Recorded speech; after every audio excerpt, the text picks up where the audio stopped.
How big of a Bob Marley fan are you? Are you kidding me? Between reading One Love Now to Noah and singing it like all of my life, it's just, what an icon. This movie really tells about the love story between Bob and Rita, and it is amazing that they had a very different love story, but it was important. How hard is it when you are a star to have a normal love life? It's as normal as you want it to be. Whatever normal is. You know what I mean? I feel like love between two people is what they want it to be. And you know, in me and my husband's relationship, we try to be as functional as possible.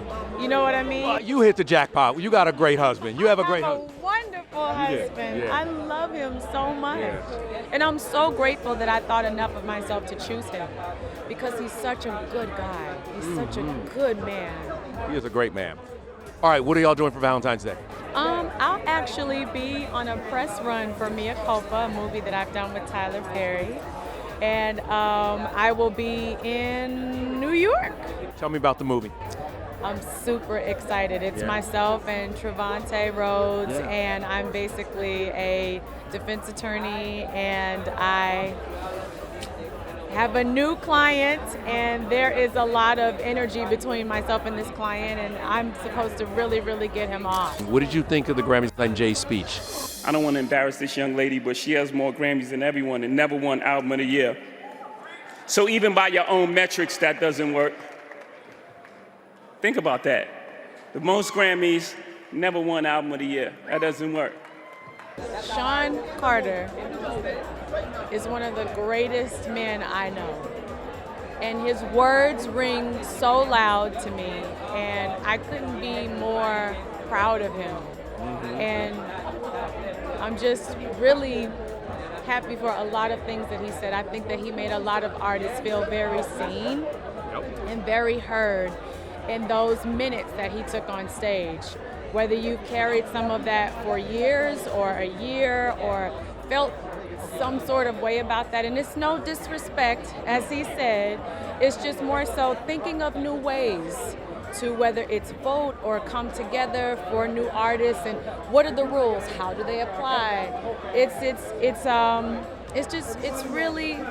really a big moment when you go to the Grammys as a kid. Yes. You're voted for by your peers, and you know, you're not thinking of everything else that's attached to it.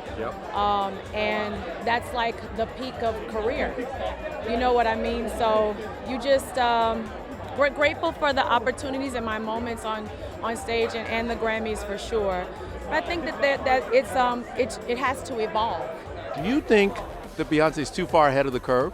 Because the things that she has done. No, what I'm saying is she has moved everything forward each and every time with those last few albums. And I wonder is she too far ahead of the curve? Because she's moving stuff forward and she's doing something that everybody will copy later on. Now everybody's sounding like Lemonade years later, you know. Now everybody wants to dance music. I understand what you're saying. You know, I think that is a gift. She is an icon, the icon that she is, and that's for a reason. It's because she starts trends. She is innovative. Her thoughts are big and bright, and she just jumps for them and does it. You know what I mean? And I think that her albums are a reflection of that. It should be, you know, really celebrated in that way. Album of the Year a couple times. You know what I mean? There's three I can think of right off. There's three without a doubt. I'm not saying that because it's my sister. I'm saying it because it's the truth. And I've seen the blood, sweat, and tears that she puts into these projects, and her thoughts, and her heart, and her passion, and her soul. But you know what? The way people honor her and the way they show up for her, it's all I think she sees, and she sees it from her heart. So I think when you honor her and you are kind and you go out and you support the way people did for the movie, the way they wore all silver, that's the way she's like, you know, she sees that, and I'm sure her heart is full. You know what I mean? So I think that sometimes that's all you need. It doesn't necessarily have to be a piece of metal. You know what I mean? That is beautifully sculpted. Right. It can also be the people that support you, and they ride or die for you the way that Beehive does. So, They don't play. Don't ever. I know. yeah.